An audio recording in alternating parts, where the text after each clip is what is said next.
Welcome back once again to the Ted Lasso After Show. This is Sean. And this is Chris. And tonight we're talking about the final episode of Ted Lasso, maybe? So long, farewell. Yeah.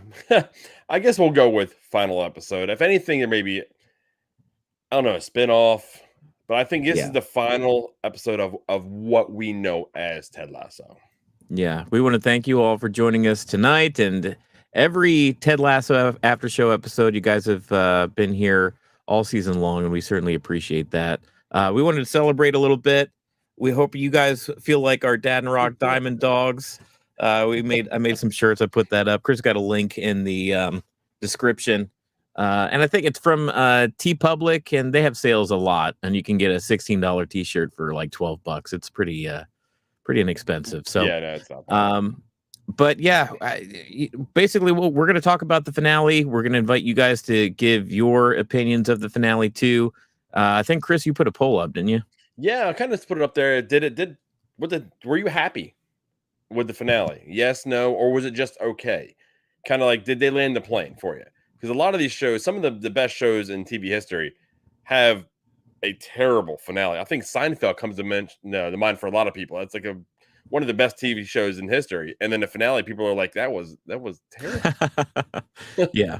So, I mean, it's one of those things. I mean, I think Sean and I are maybe we got some talking to do. To be honest with you. Yeah, we do. But when you want to go ahead and address some of the comments that are up over here, we do. Yeah, Boondy, we want to welcome you back, our Australian friend Boondy. I would like to thank you for this community. When I started watching Ted Lasso, it was at the height of the pandemic, and I had been locked down for 3 months. So it was very lonely. Watching these live streams have been godsend. It's giving me a sense of belonging. I look forward to every Friday to listen to what you guys and the community have to say about each episode.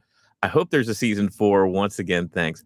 Boondy, thank you. I think you are one of the first ones to really kind of consistently join us from Australia, no less, which was a big boon. It was big boon-D for us. We really enjoyed that fact. So, yeah, we're so happy that you joined us. It's awesome. And that's kind of what we wanted to do. Because at first, we were like, how many people are watching? Then we got to the point where it's like, you know what? I don't care how many people are viewing it now. The community is more than actually anything. So you guys showing up, Boondy, you showing up, weekly and talking through this with us, that means the world to us. So thank you. Yeah, we're a small channel, and we've done other after shows outside of Ted Lasso, but definitely season 2 of Ted Lasso is our biggest views-wise. I mean, we're getting shows that we're hitting thousands plus, and that's huge for our channel. That's massive for us. Yeah.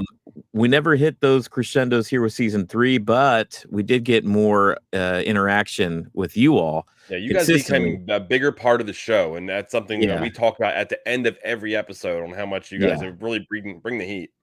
Yeah, and after we go off the air at the end of the episode, Chris and I just sit here like, man, we were talking to him back and forth like a lot. We're just like beaming. We're so happy. Yeah. So yeah, Ted Lasso. Do you want to talk first a little bit about the episode itself, and maybe I'll give you my first kind of impressions of it. Yeah. And when the episode came to an end, so rather than talking about what happened, I felt like something was missing. Like I did not like it, but I wouldn't go as far as saying I really loved it. I was kind of in that middle gray area. It's like, okay, I like what they did. A lot of what they did made sense. I like that I was wrong on how they finished the season with the team, because it just seemed it was too obvious. It's like people like me and you, after I kind of continued to fill you in and everyone watching, it's like, this is what they're going to do. This happened in real life. And they liked following, real things in history that's happened. Yeah. So the fact that they didn't do that, I enjoyed that. But there was like I said, there was something missing. I can't put my thumb on it. I feel that way too. I feel like there were a lot of storylines that we felt were very important throughout this season in particular. The stuff with Nate, the stuff with Michelle, that was just kind of glossed over. And Ted himself was like very quiet most of this episode. I guess just kind of introspective and like just wanting to be home and stuff as a character. I guess it kind of made sense, but we really lacked any kind of deep, meaningful conversations between the two. Maybe, Rebecca and Ted in the stands there having a discussion, but I was hoping for a little bit more of that, just kind of like one-on-one TED Talks, because we haven't got that a lot this season. No. I Yeah. mean, even the discussion between Nate and Ted that we've been waiting for, like we needed that conversation to happen. And it was just, I'm sorry.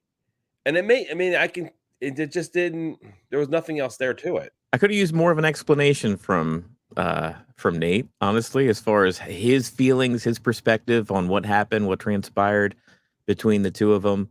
Maybe a little bit more from Ted, besides just like, hey, besides just kind of narrating the video to Beard and not really having anything else to say about it. It just felt, I don't know if it felt rushed, but it did feel like, in hindsight, we spent a lot of time introducing and dealing with characters like Zava and what's the other one? The one that was dating Keely for a while, Jack. Right? Just like they introduced these characters that ultimately we don't see here at the end. They were just kind of like filler throughout the season, and we could have used that time to have more Ted. Yeah, more TED or conversations with the people that we actually, know and care about. And the whole Roy and Keely and thing, yeah, and Jamie, that ended very kind of on a strange note too. I don't know. I'm going to come off negative because I think it's just like I'm surprised that a lot of these storylines wrapped up the way they did, and I'm still kind of like contemplating. Watching it the second time through, the very last shot of the team was important to me because they were back at Higgins' house. They're having a barbecue. Roy, Keely, and Jamie were all sitting together, and Phoebe was on Keely's lap. Okay. So it's almost, to me, the way I interpreted that without any dialogue, nothing. It was almost like they became 3 adult friends. And as soon as Jamie and Roy decided to be like, you pick, and she kicked him out, right, that was the end of any type of relationship with any of them together. And I think that's kind of how I read that whole situation. I think that's a fair reading. Yeah, I think that's probably pretty accurate. And there's a lot to go over. I mean, you could go over the ending montage with a fine-tooth comb to kind of go over what are some of the things there. Let's see here. I want to catch up on some of your comments here too. Madeline says, hi, everyone. Hopefully not for the last time, because I would miss you guys as much as I'm going to miss Ted Lasso, maybe more. Madeline, that's so sweet. We're definitely going to miss you guys too. But you can always stick with us. We're going to keep appearing on YouTube and having live shows. So just because it's not Ted Lasso related, you're always welcome to join us. Jonathan says, although I liked it, another finale episode or another finale people don't like is How I Met Your Mother. Yep. Yeah, I think that's another one. That was a show I loved. I never missed. Yeah. And I'm right there with you. I was not a fan of that one. Amber says, hi, everyone. Thank you all for this community. This has been such a fantastic ride that I hope continues. Like Boondy, I started watching it early on and have loved discussing it with you all. It's definitely a great outlet. That's why Chris and I loved it, because the whole reason we started doing like these after shows is because he and I typically, we watch the same stuff. And when we do, like when we go to a movie together, we will like decompress and talk about that movie for sometimes longer than the runtime of the movie after the fact, right? Like we'll just go in and talk theories and what they could do with a sequel, all that kind of stuff. So we were like, well, I mean, if we're going to do that kind of thing anyway, over the phone or just like in person, why don't we just record it? And that's how this whole thing started. And it's became a therapy for us, like us seeing each other every day or every week doing this, and then you guys becoming a part of it. It's kind of, it's become special to both of us. Oh, for sure. Maynard says, I was in the Philippines when I first followed and commented here, and now I'm in LA. Thank you so much for this. I love talking to you guys. Wow. Dude, well, that's welcome awesome. to LA, I had Maynard. no idea. Yeah. I love LA. Congratulations, Maynard. Hopefully you love LA. Yeah. Amber says, there were things I wish they would have tied up better. Cough, Michelle and Ted. Cough. I think but overall, it was good. I think they did. Okay. Well, no, since you brought that up, I'm going to go ahead, because what I did is when I was watching the second time around, I paused it at certain clips at the end of during the montage, because I was looking at her hand. Okay. There was no ring. He was coming home. Like, dude that was watching the game, Dr. whatever the dude name was. Doctor, yeah, D-bag. Yeah, Doctor. Him sitting on the couch and just his reaction, and when they scored, when he was in the back, his facial reaction to how they were reacting to Ted and the team told me everything I needed to know. He was no longer in the picture. He left. They, and I'd like to get his name, the Dr. Jacob. doctor, Dr. Jacob. Dr. Jacob. Okay, thank you, Amber. So yeah, Dr. Jacob. It's funny because once again, another character that's like in and out. They introduced him, kind of give him something, then he's gone. And by this episode, we hate him pretty much. Jury was out. He seemed like Michelle really liked him. I don't like the fact that he was her doctor, and like they that seems icky to get in a relationship with one of your patients or whatever. Yeah. But Michelle really liked him. He seemed like kind of a like a goofball, almost, somewhat Ted-like, kind of a nice guy. But then as we progressed, and by the time we heard in this episode, he's just totally disinterested. Like, you're trying to get in with this family, and this kid is totally engaged with the game because, hello, his father is coach of one of the teams. You can't even fake being interested in a sport or watching, like, 2 hours of your time. You can't like put the effort forth to like be engaged with them and happy for them, like, and come to an exciting tie, 0-0 tie or something like that. I'm like, yeah, dude, I didn't care. I didn't care one way or the other about the character. Yeah. Every minute he was like bashing the game, every chance he had in front of not just Michelle, but with Ted's son as well. Yeah. Like, come on, you're a therapist. You should know how to act. You know what I mean? He was acting like a frat bro or something. It was strange. And like I don't think we need to question whether or not Michelle is still with Dr. Jacob, because I don't think she's with him at all. Is she back with Ted is the question. I think I think they gave us the impression that they were along the ways of getting back together, because he brought his luggage, dropped it off at their house. So my interpretation of that is he's staying there, not going to a hotel or getting an apartment. That's just kind of how I was looking at it. And that was the second time through. That wasn't the first time. That was the second time I did it. Jonathan also says Dr. Jacob was also not at Henry's game at the end, which is a good pull. Yeah, that's true.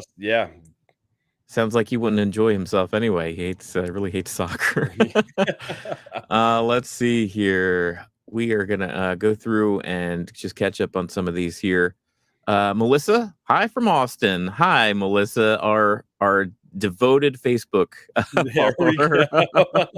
And Melissa, if you haven't yet, what did you like it? Did you not like it? We had the poll over on Facebook, over on YouTube.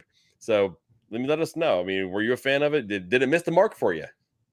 Amber outright got upset when she saw Ted and Rebecca in her home, disheveled in the morning, and said out loud, "No, Chris can't be right about this." Yeah, how about that opening? The very beginning. That's funny. Yeah, Amber. That's great. that completely threw me. It threw me too. When he walked in, just the way he looked, and it's almost like there was a long night of drinking or something that ended up that. So there was an awkwardness as well between the two. Yeah. And then Beard walks in what he's wearing. Oh my God. Right. Him and that. Yeah, I guess there was some sort of gas leak near their apartment or something, their building, so they had to stay somewhere else. And Rebecca opened up her home for, I guess, Jane too. I don't know.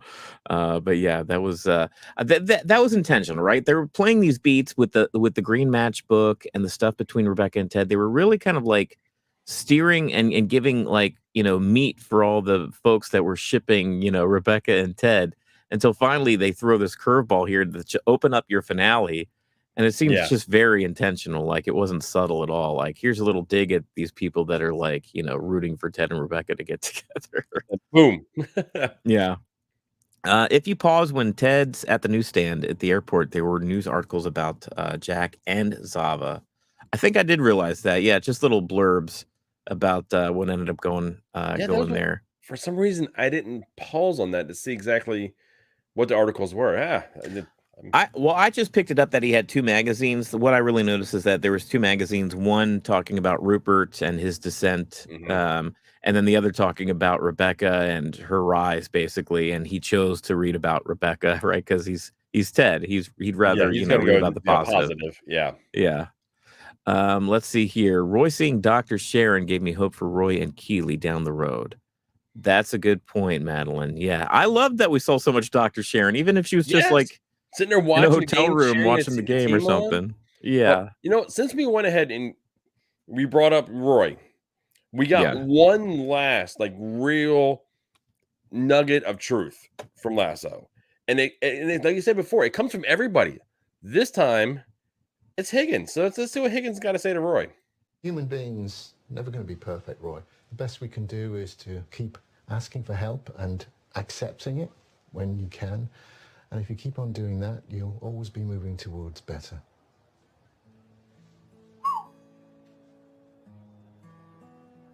Add that right there to our list of perfect stuff. Ding, ding, ding. All right. Thank you. I love the way they end it. And then it's, I mean, like we've said before, there's so much that comes out of this. There's so many positive messages, and it's started to come from every character. And it wasn't just one, it's every one of them. And Higgins even has gotten into. I'm shocked we didn't get any from his wife, like a one-on-one conversation between him and his wife. That, like when he found out that Rebecca may sell the team, like we didn't get a side conversation between those two. Yeah. Let's see. Melissa says Dr. Jacob won't be around much longer. Yeah, I think that's the conclusion that I have too after all said and done.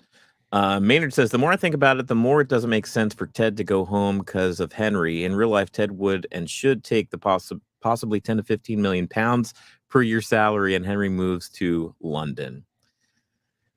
I guess if money was a thing that Ted was really looking for, but it seems like maybe he's fine. You could probably take the salary that he's already gotten from those 3 years and transfer that over to Kansas City money.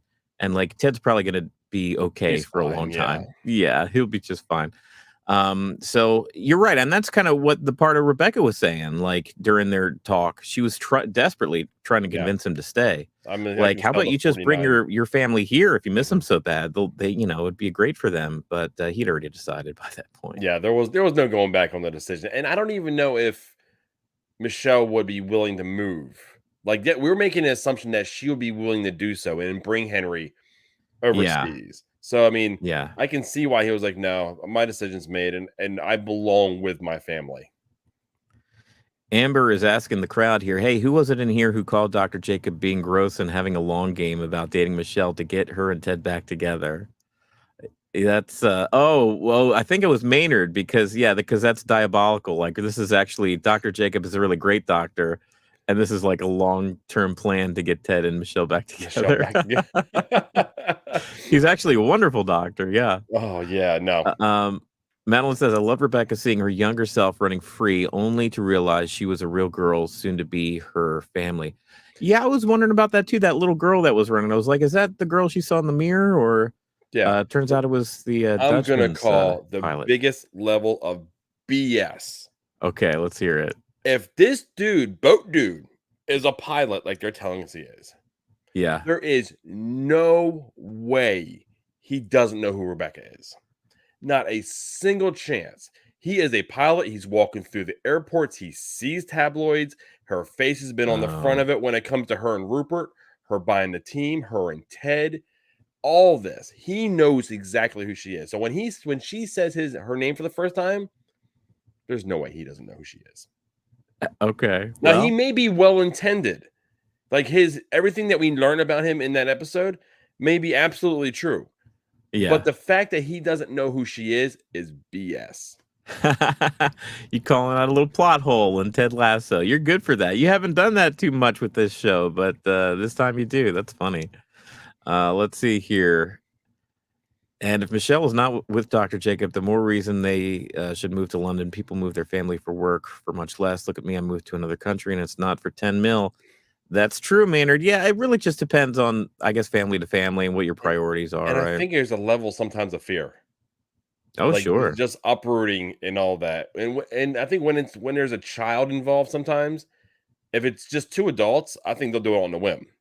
Yeah. But when there's a kid involved, sometimes that makes it a little more of a difficult decision. Amber says, I will never unsee beard in that thing. A little Speedo. Every time we see Brandon Brendan, whoever his name is. Yeah, You Beard. just see Willis. His name's Willis Willis. Beard. Yes, that was awesome. Just those two, fuzzy butt cheeks. Coach Beard, no butt cheeks on the countertops. I know, he was really willy-nilly about them butt cheeks, just planting them wherever. I loved it when the house cleaner walked in and she's seeing him. She's like, nope, I'll start with the guest room. And then they're running back worried about, all their fun adult escapade things they've got in there. Oh, Maynard has a Zava update. Zava returns to football and will play for LAFC. I have a screen cap of it. Oh, maybe that's what the announcement was. Hopefully he doesn't, totally cancel his avocado farm. That makes perfect sense because that goes right along with the real life soccer player. Yeah, the real life guy. I can't think of his name off the top of my head. Entrepreneur had Shandy on the cover. That cover also said Jack Danvers no longer daddy's little girl. Ah, okay. See some updates that we missed. Thank you all for being at the airport. I appreciate that. Let's see here. Yeah, Maynard said it was him. Yeah, I thought so. Trolling a little bit throughout the season. I certainly appreciate it. It was funny. Let's see. It was the same actress playing young Rebecca. Oh, Angelica. Yeah, I checked the credits. Okay, so it wasn't just in my head. like I kind of did a double take. Like, is that the little girl from the mirror? But yeah. Boone says, you're right, Chris. So everyone would know who Rebecca is. She owns the second best team in the Premier League. Yeah, I mean, especially in that area, though. Especially, you're right, and he would be well traveled and pretty much know about that stuff, right? So Zlatan. Jonathan is Zlatan Ibrahimovic. That's I right. Say that wrong, but Melissa says he had to move back to Kansas. His work there was done. There's no place like them. We did end up getting kind of the Mary Poppins ending that we thought we would. That at the end everybody is cured or in a happy place. Then when he got there and his work there is done, he goes back to the clouds with his umbrella. Yeah, right. I'm Mary Poppins, y'all. Let's see here. Elizabeth says Elizabeth's new. Elizabeth, thanks for joining us. I mean, yes, thank you. I'm sorry, it's the first time I know. Hey, better late than never. Yeah. I personally would love the opportunity to move to London, but depending on family and friend ties, Michelle could feel very different. Especially, I think that would be theoretically, if we're just talking about this, like Ted's already established there. Mm-hmm. Like, I feel like that would be really lonely to come after the fact. And, Ted's already kind of had to see this life that Ted's created for himself overseas and to feel like you're a part of that would be a pretty difficult transition for Michelle. And honestly, we don't even know where they're at relationship wise. Mm-hmm. Like that would be difficult. Yeah, that would be difficult even if they were back together and maybe like, had a strong marriage again. But the fact that they were having relationship issues at the start of the show, that's even more of a big ask. So jury's out. But that's the thing about this episode. Jury's out on a lot of this stuff. Yeah. The way they're telling the story and they're wrapping it up, they're kind of leaving it up to the viewer to decide, what do you believe happens next? Yeah. And I think, and that could be a fine way to end things. But it just feels a little strange because we don't have a definitive in real life and our real world. We don't know what's going on with this show. As far as Richmond AFC, I believe Jason Sudeikis is done. Like, we're not going to see an Apple TV. Like, Ted Lasso is probably done. That shot of him smiling in the soccer field coaching his son, I think that's the end we see of Jason Sudeikis playing Ted Lasso. But as far as seeing Richmond AFC, it seems like they still got a lot of things going on over there. And if Apple wants to milk this thing for all that it's worth, then the smart thing would be to, make a spin-off show called Richmond AFC and keep going with these other plot lines. Well, the guy that plays Beard, Brendan, I can't remember his last name for some reason. Yeah. He was quoted saying that they can do like 20 different spin-offs. So they may do some, they may not do any. But the ability is there for so many of them to take place. Yeah. So it's one of those things that I don't think they're going to do any. I really don't. I think they're going to leave it as is. And I kind of want them to leave it as is. Why do you think, besides the fact that you want them to leave it as is, why do you think that Apple would decide to leave it as is? Oh, if there's going to be enough clamoring. There's going to be enough people saying, I want to see more. Yeah. Which would tell me that they would do more. Now, who's going to write it? That's the important thing. Who's going to be behind it and producing it and everything to keep this going? Will Brett Goldstein want to stick around as playing Roy Kent? Because if they're going to do more with actual Richmond AFC, they need him. He's Coach Roy Kent now. Right, yeah. So there's well, I mean, I feel like yes, because the only person that I've heard rumblings of them wanting the show to end has been Jason Sudeikis this whole time. Like, because he had a clear vision from the beginning, which I understand, and then he was kind of coy, like, well, maybe if there's more story to tell, but definitively he was 3 and out, and that's what he's always said. That's what he's declared. And we know that in his personal life, like, he wanted to go back home, just like it kind of reflected Ted Lasso's story. Like, Jason Sudeikis himself was kind of tired of the strain that this was putting on for him being overseas the whole time with him and his family and his friends here in the U.S. And he, like Ted Lasso, wanted to kind of put an end to it. So pretty much he was telling us this. Shut your butts and sit your mouths down. You know what I meant. Thanks, Coach. I just thought it was a perfect spot to play that. Yeah, thanks, Coach. That's funny. So I feel like they're gonna end up making a spin-off show just because a lot of these actors are kind of playing it coy right now. But I think maybe they should have announced it before. I think maybe they don't even know what they're doing exactly yet to even make any official announcements. I think that's more what it is. They're with the writer's strike happening right now, so they don't even have anyone being put in the rooms. Right. And where do we go with this? Because this was the actual plan. Like you were saying, Sudeikis was saying, 3-arc plan. And that's that. Plus, like, this is his. I don't know if he owns this character. Like, I mean, Warner Brothers probably owns the character, but he definitely has like a creator credit because this was like his thing back on the NBC commercials. You know what I mean? Like, yeah. So I think that's probably a hazy thing. What does Ted Lasso, the show, look like without Jason Sudeikis involved? Does he stay on as like some kind of a producer or something? Or like, there's a lot to shake out as far as if we want to see a spin-off show eventually, a lot's going to have to work itself out to make that happen. So we'll see. I'm just kind of thinking through my head, like, what would we get?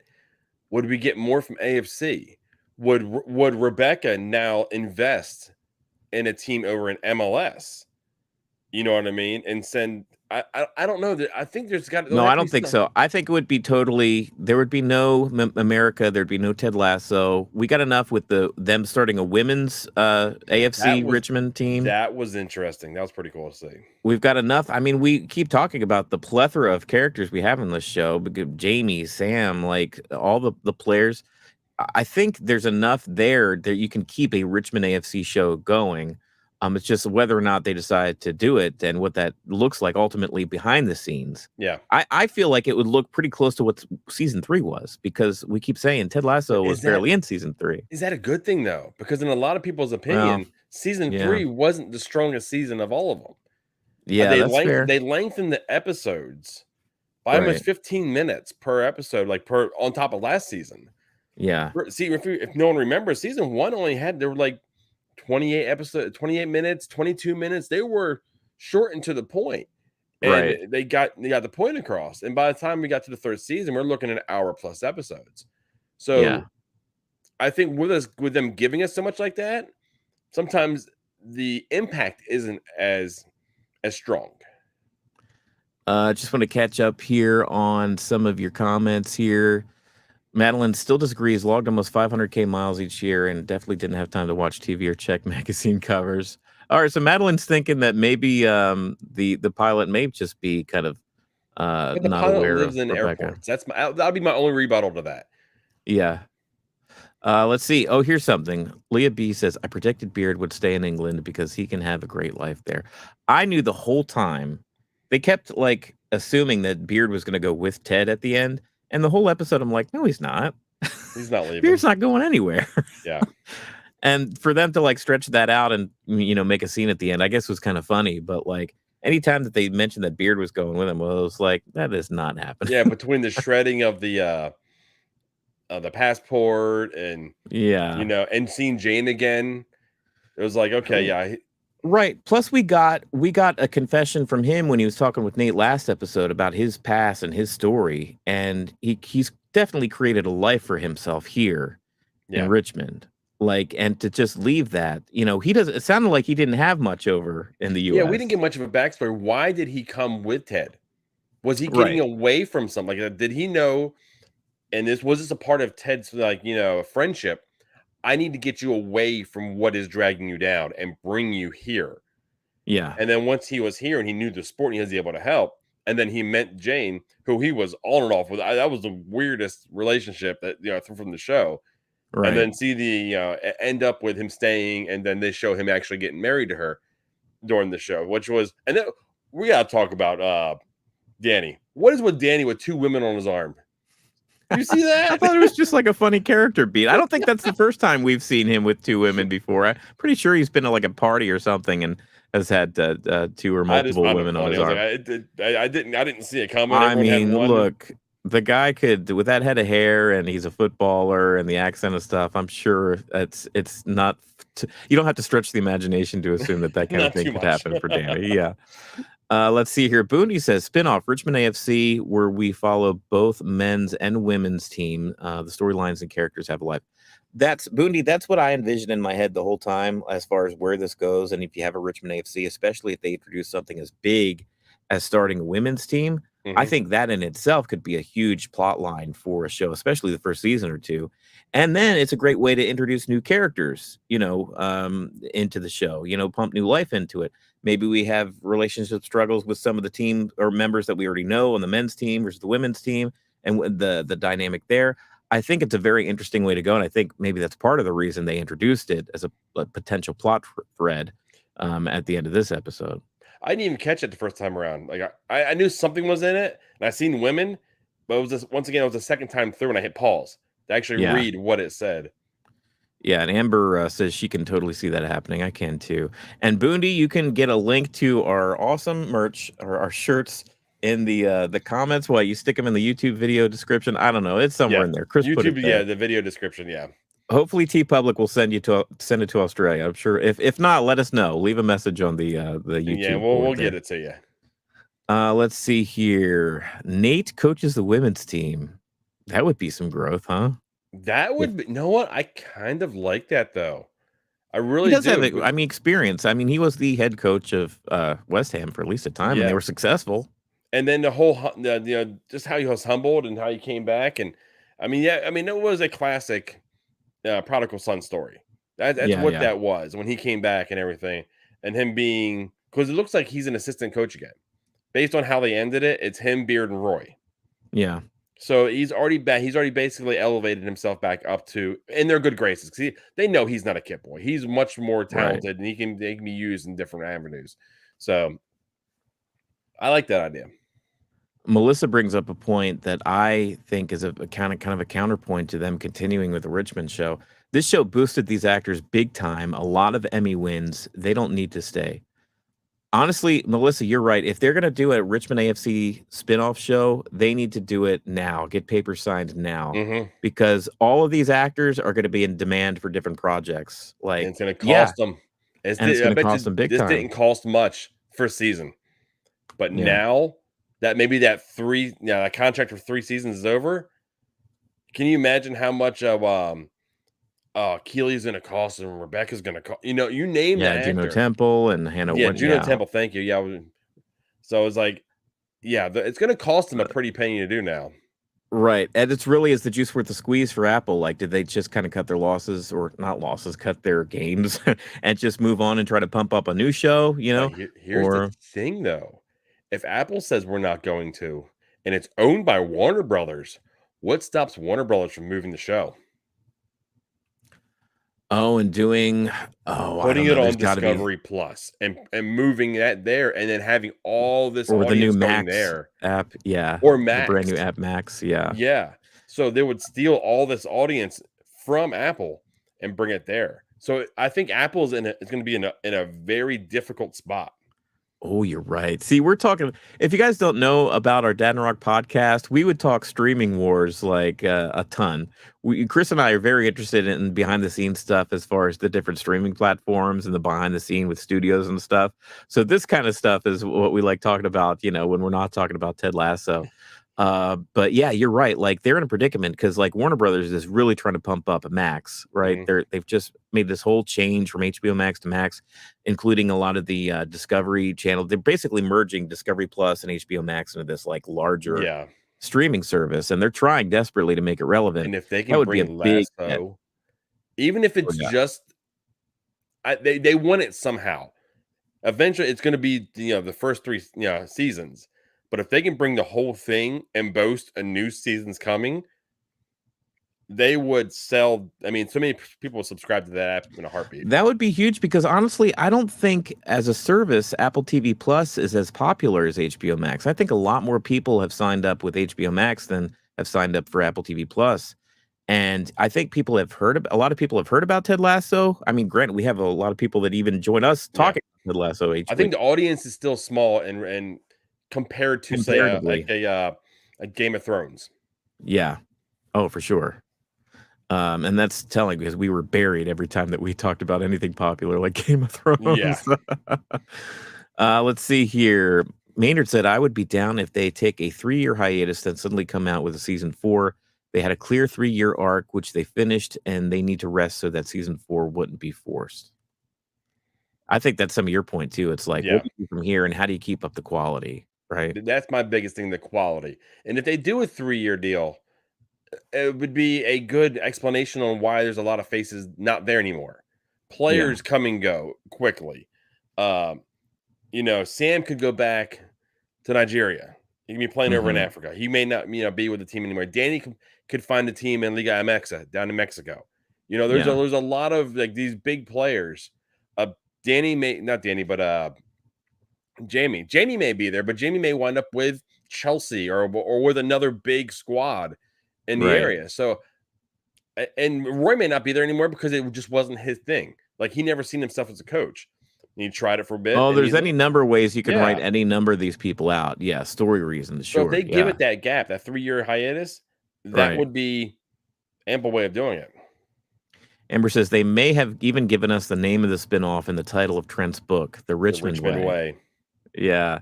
I was thinking that too, Amber. That's a good book, and I want hope that they book. release. I know. I want. I hope they release that book. Let's see here. To be fair, we cared about way more characters by the 3rd season. We needed more time with them at the end. That's part of the reason why I'm so iffy about this finale, Amber, is just because I don't know if we were given adequate time especially for the storylines and the characters, especially surrounding Ted. Because it's like I said before, like some of these plot lines seemed so important to Ted as a character. The stuff going on with Nate was always kind of happening in the background. And it felt like we were heading towards something big there, and we weren't heading for something big at all. There was nothing. I was just like, I'm sorry. Granted, big emotions from the actor who plays Nate. I thought he did a great job in that scene, but I was just hoping the scene would have played out a little bit more, a little bit longer. And I agree with him. Like every time they went in that room, I looked above the door. I still seen the believe sign. Yeah, it was there. I did too. And no, we didn't get that. We got in a teaser. Yeah. All the players making the belief signs and putting them on their actual lockers. That's true. I guess that was just for a trailer. I think he says, I think we've been seen or something like that down those lines. So I was waiting for that. That was one thing they put in the teasers that we never got. Yeah, we never got that. Let's see here. Jonathan says, season 2, episode 1, Danny awoke from a nightmare after killing Earl, and he was in bed with 2 women. I thought I remembered something like that, Jonathan. Thank you. Madeline says 500,000 miles. I lived at the airport. It's 3K across the U.S. to give you an idea. I knew what city I was in by the airport. Look, maybe the guy just isn't into. He may not be a sports guy. If he's not a sport, okay. There's a few things. If he's not a sports guy or he's not a tabloid guy, But even walking by a tabloid, seeing a face, you're gonna. You and Madeline are just going to agree to disagree going forward, I think. Madeline, I see your side of it. I think some folks can be oblivious about certain things in life and just I'm very oblivious to some things.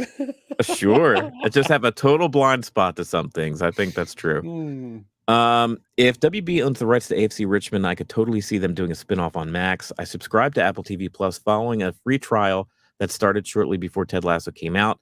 Kept it for Ted Lasso. Yeah.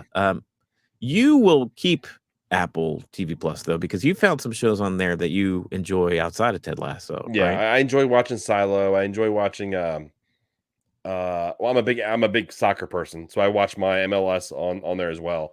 But yeah, if Yeah. you poking around there, there's some really good ones on there.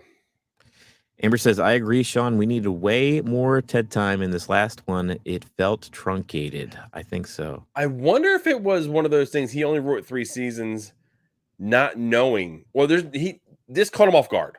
I'll put it that way. There's no way they seen this coming. So when they came to the 3rd season, they're like, we got to wrap this up somehow because we only have a contract for 3 seasons.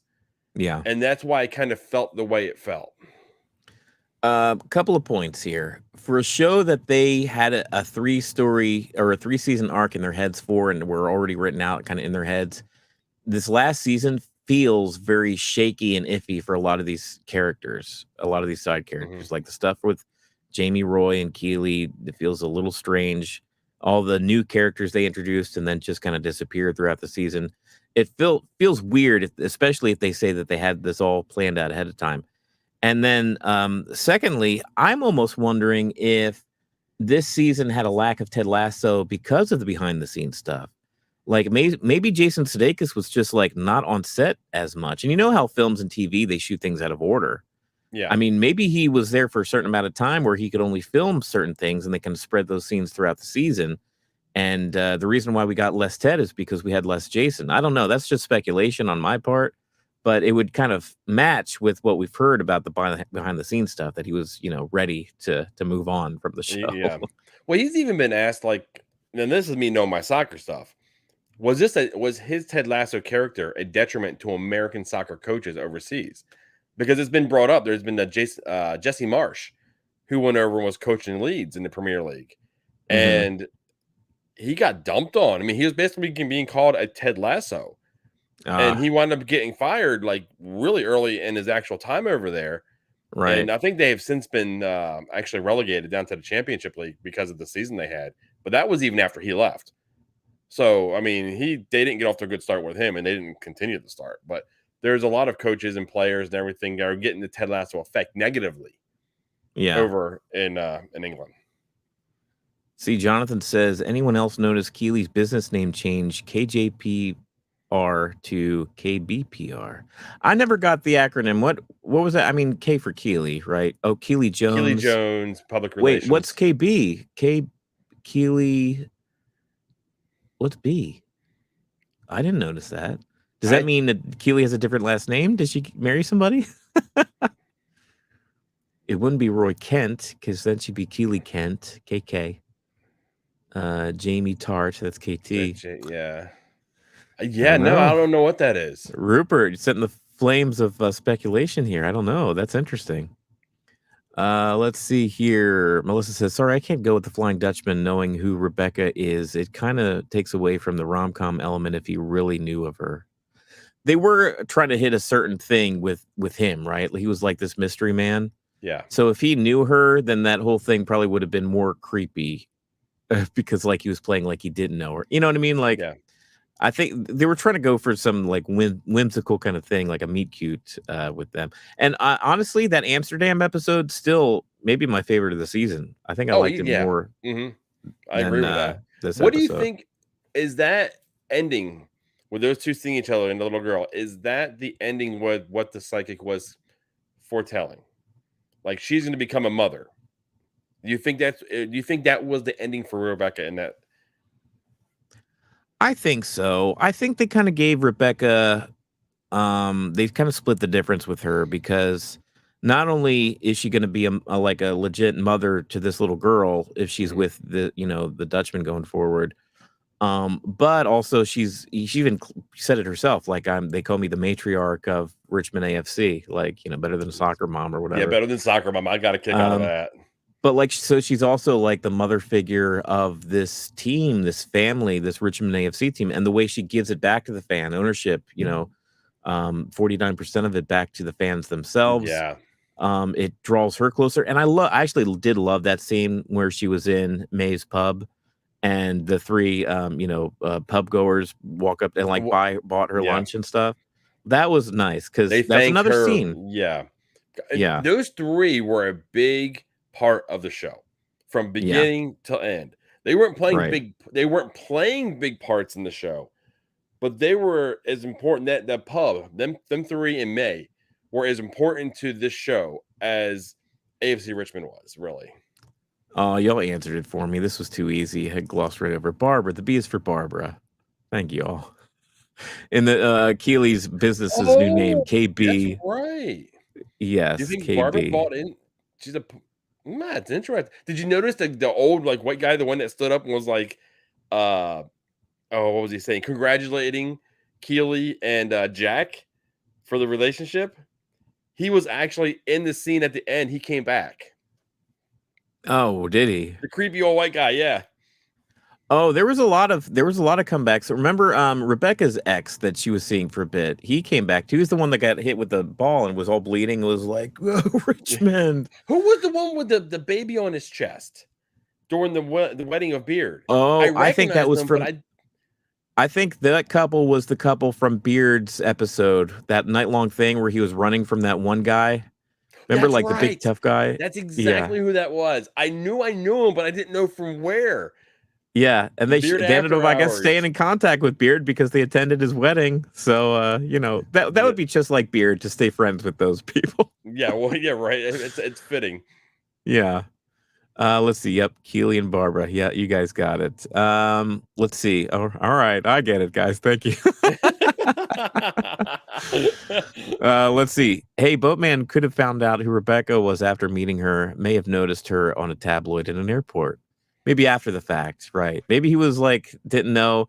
I'm sure. Here's the thing. I'm sure with the encounter that he had, with them together that one night, anytime that he would have seen her face going forward, it would have been like, oh, that's who that is. Yeah. Because, she left an indelible mark on him. So I'm sure that's probably the case. With probably no expectation to ever run into her again.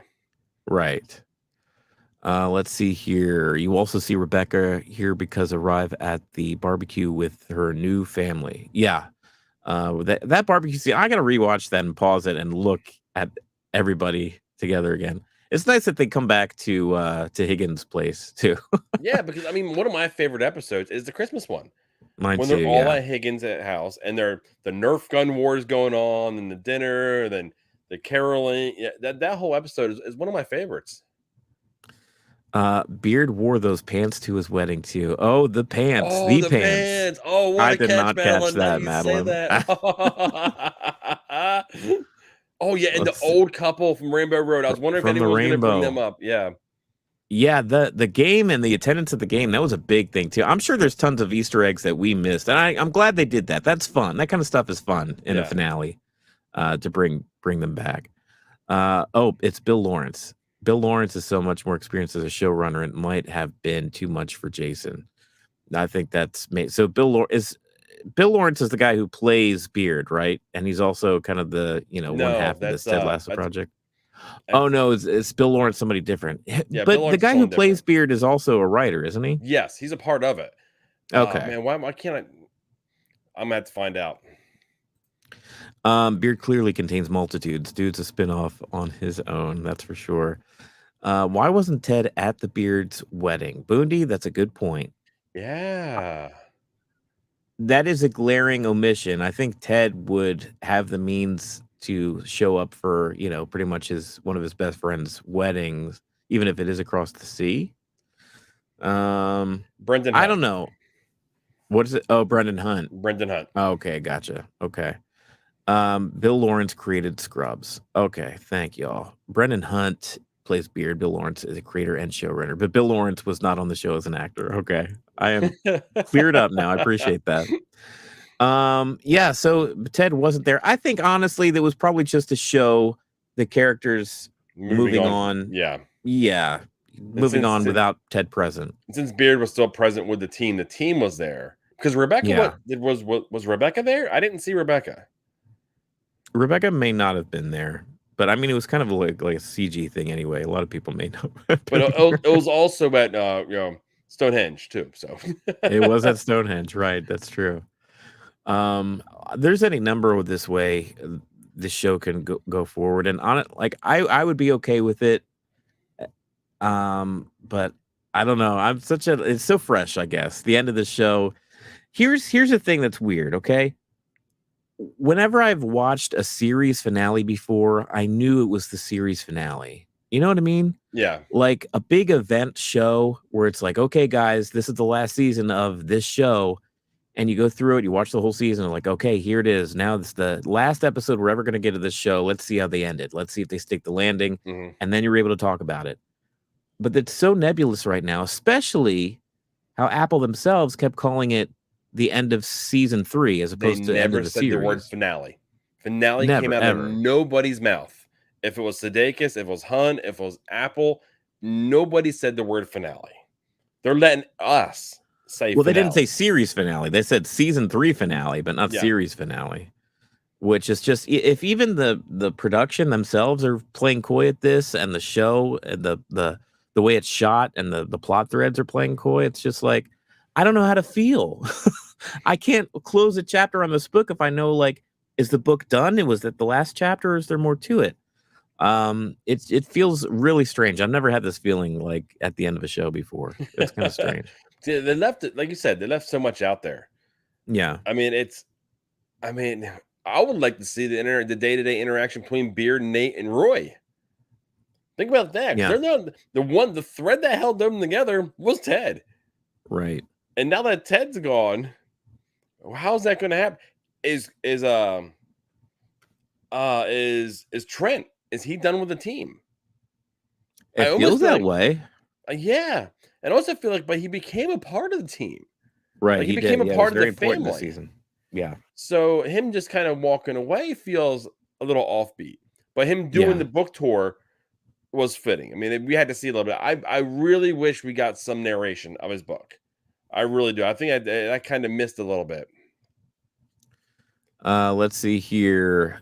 Madeline says her husband and I thought the same thing about Coach Lasso being at the wedding, but I thought they did that to avoid confusion about where the show was going. Yeah, I think that's it was pointed. It was definitely done for a reason. I think that's right. Amber says Stonehenge on the summer solstice, either during sunrise or sunset, because Beard. Because Beard. Yeah, because Beard and Jane, to be fair. That seems like both for them. Jonathan, Ted's dream. Let's see here. Rebecca and Higgins were at the wedding. Okay. Ted wasn't at the wedding because Jane is still threatened of Beard and Ted's relationship. Fair point, Maynard. Let's see. Maynard also says, I think they didn't say series finale to lower expectations. Oh, that's an interesting take, Maynard. As far as just like letting people, there wasn't a lot of hoopla, honestly, even like behind the scenes stuff. Just like usually you see press releases, you see stuff like, okay, here it is, y'all. It's like, here's the end of Ted Lasso, like the end of Succession earlier on HBO, this like same week. You and I don't think you watched Succession. I never really watched it. Very popular show, though. Very critically acclaimed. A lot of people did watch it. And they were very clear, like, here it is. And it was a big event. And typically you want your show to be an event because it gets people talking. It gets people to sign up for the app. And it gets people to continue to be interested in it. I mean, I remember when Breaking Bad ended and Better Call Saul recently. Like, it was just a big event. And I couldn't wait. So for them to kind of downplay the fact that this is an end, it was just feels off. It feels so strange. And I keep saying that, but it's like, it feels weird. It was missing something. And we just can't come to an understanding what that something was. And that's the weirdest thing. Like we're just kind of, we're like, I wish I knew. Cause usually it's like, okay, that was bad for this reason. Or like, it wasn't top notch because it was missing this, and this. Yeah. Here, like, okay, they hit all the Lasso notes. They hit them to like the same perfection that they hit every other note in every other season and episode, and you name it.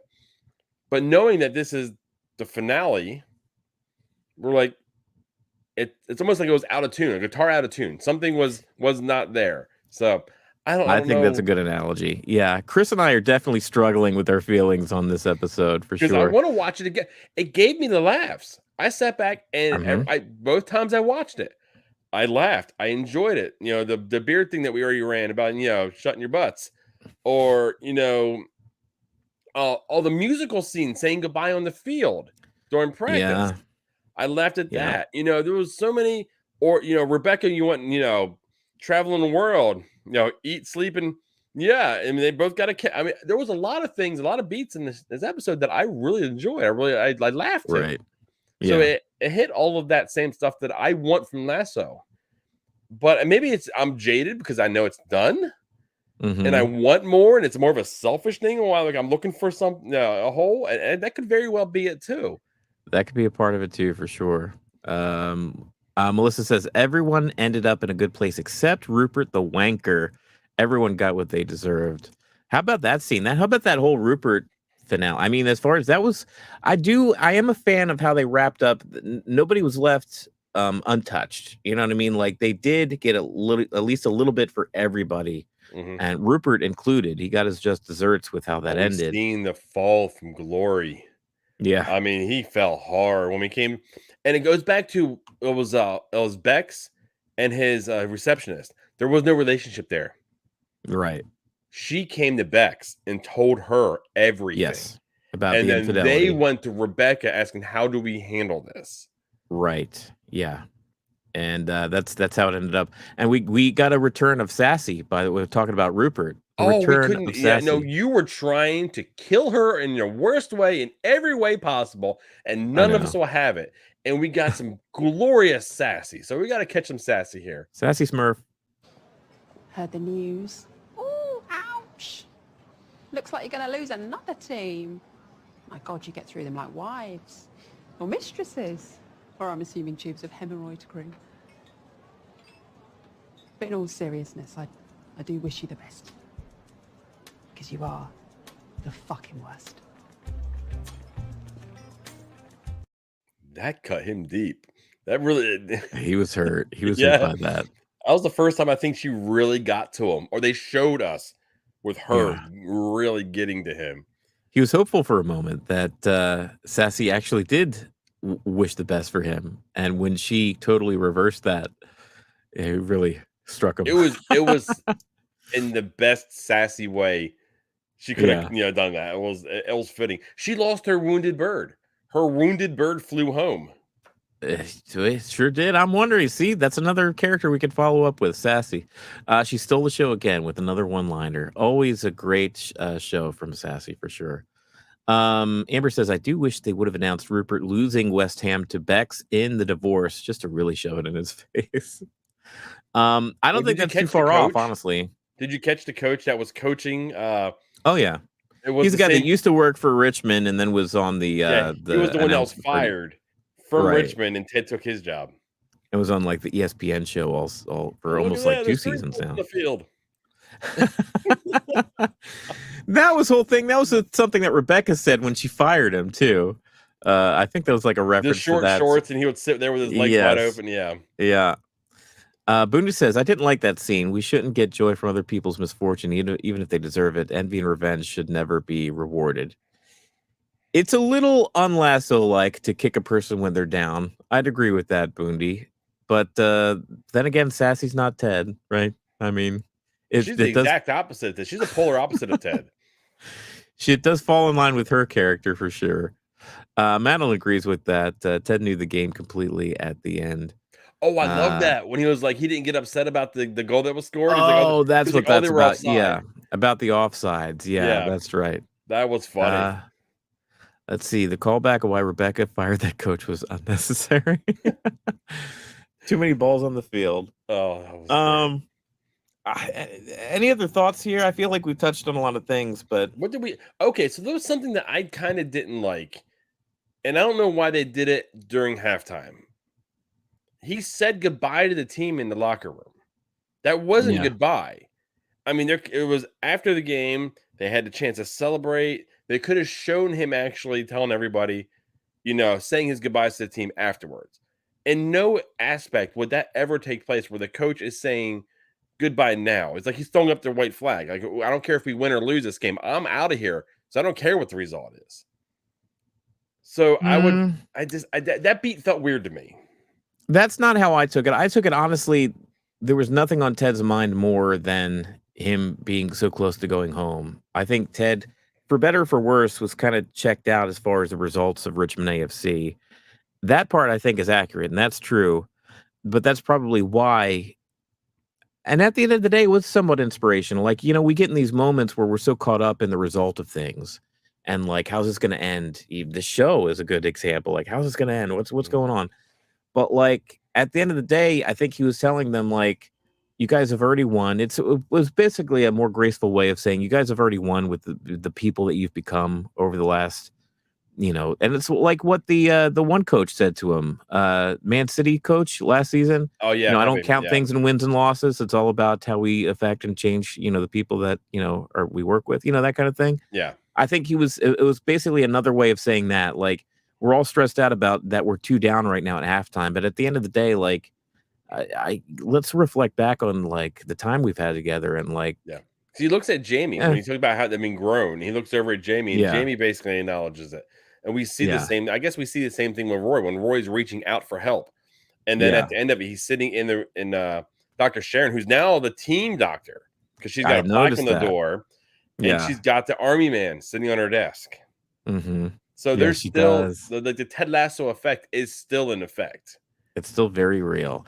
And that's what I would like if we were to move forward on a Richmond AFC show, to see the Ted Lasso effect keep reverberating through this, even without Ted Lasso even being there, seeing the belief sign and just like these little moments where we could call back to this show in particular, I think would be kind of cool. Because there's going to be an error they're going to refer to as the Lasso error. Right. In Richmond when they were, in the Premier League, they got them relegated and they came back up. And not only did they come up, but they made the Champions League as well. So that whole conversation about Champions League championship, how do we come in fourth to go there? That was all funny. I got a kick out of that. Melissa absolutely loved the Sound of Musical goodbye scenes. So good. So long farewell.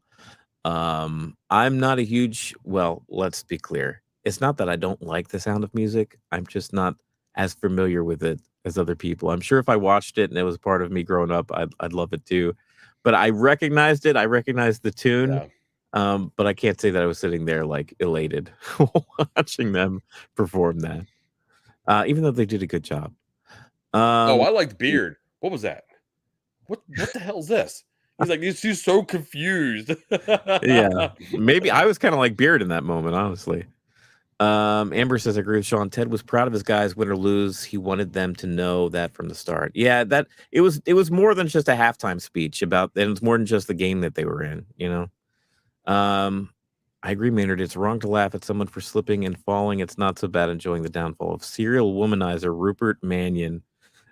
That's true. The whole Rupert thing, because they did give us shades of humanity with him. You know what I mean? Like, that one episode, the dinner, right, where Rebecca was talking about the boy that he used to be, the boy basically that, she fell in love with, the younger guy that was like more about his love for Richmond AFC than all the stuff and trappings that came with being the head of it. And so we got a glimpse of that. And then this episode, even so hard. They do. And then even in this scene, I don't know if it's a choice, but the actor, I think his name's Anthony Head, the actor who plays Rupert, he almost seemed sickly at some points. Oh, he had a limp to him. There was a serious limp. He was walking around. His voice wasn't as commanding as usual.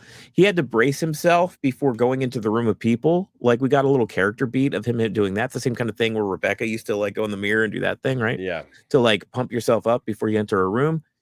It was showing a bit of humanity for this character.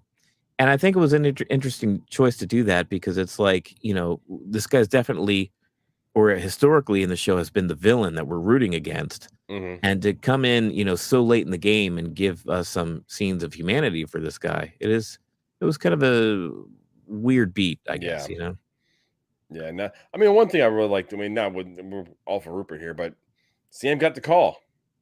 He was standing there in the Nigerian team that too. Yes. And he was the only one smiling during the team picture. You see that? Everyone else had a serious look on his face, and he has a big old Sam grin. How could he not? His dream was coming true, man. That was great. I loved seeing that for him. How about McAdoo? McAdoo Oh no, kicking I the. did. Okay. Let's talk. You didn't about like that, did you? I didn't like that at I bet you all. didn't. I thought that was hokey. I Mhm. thought that was so.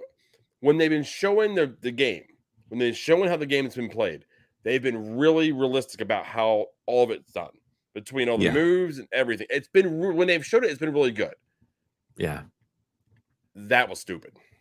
That was so far beyond stupid that I was like that bugged me. I was like, I would rather him just missed, and then everyone be downtrodden and everything, and then something happens and they still wind up getting a goal.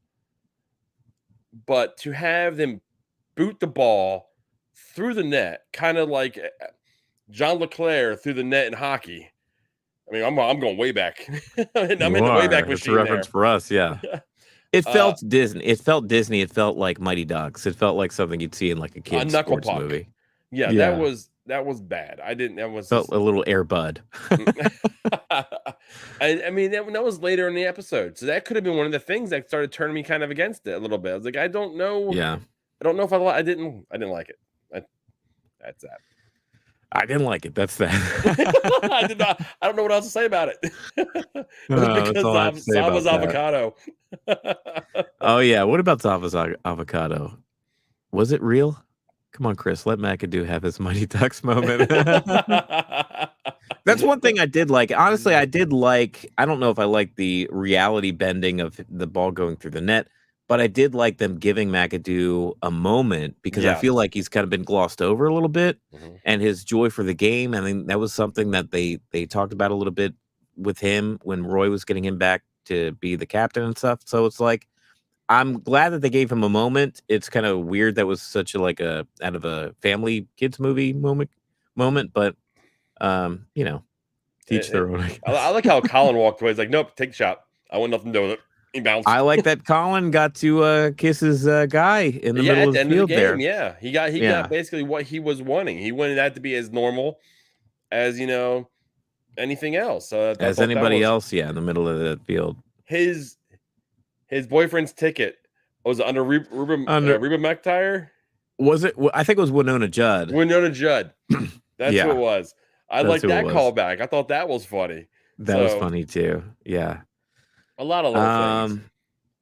All right. Honestly, I think we're talked out as far as finale goes. Like we mentioned a lot of things. You and I have mixed feelings. We're still kind of processing the finale. We're processing Ted Lasso as a whole. What's our plan for this show? Are we coming back to talk more Ted Lasso at some point? I think we should do a retrospective show next week. Okay. We should come back and okay, this is 1, 2, and 3. Let's talk about this character, that character, and kind of their arcs. Yeah. As a whole, not just like that as a season finale, but just kind of looking back, with a box of tissues, just kind of wiping tears away, knowing it's over, type of situation. I don't want it to end between, the after show here, everyone that's watching, going back and was watching whatever on Apple TV when it comes. The potential of us talking about some new show and none of you coming to join us for that. That just makes which me is something sad. We lived last season when we went to go see Invasion and nobody joined us for that one. But look, whether you do or you don't, I'm sincerely appreciative of all you guys joining us throughout this season and watching the end of Ted Lasso. Whether it's an actual end of Richmond AFC is yet to be determined. But I think Jason Sudeikis and Ted Lasso as the character is done. And I couldn't be happier. Like, I'm so happy that you guys were here for us and interacted with us. And I don't know. It was great. Commemorate it with the Diamond Dogs t-shirt. Yeah. We've said it before, and I think Sean's saying it now. This show would have been nothing without you guys joining us. Oh, yeah. Just the back and forth. We even laughed at a certain point because you guys started having conversations with yourselves within the comments. And it was like, whoa, they're actually talking to themselves and not talking directly to us. And we're pulling up comments. That was cool. That was cool to start seeing that you guys start communicating to each other. It was like, oh man, there's a whole thing that's happening outside of us. So everyone here is a part of the Dadnarok Diamond Dogs. But there's one thing I got to say is no one be a goldfish. We want to see all of you again. Join us. I mean, we'll keep an eye on things. I think it's decided. We'll be back next week for our final, Ted Lasso after show when it comes to the whole show is as basically a whole. The whole show as a whole. I didn't say that. The whole show as a whole. That's right. But I think this is it's time to sign off here. So what do you say? Believe? Until then, believe. We'll see you guys next week. One more time.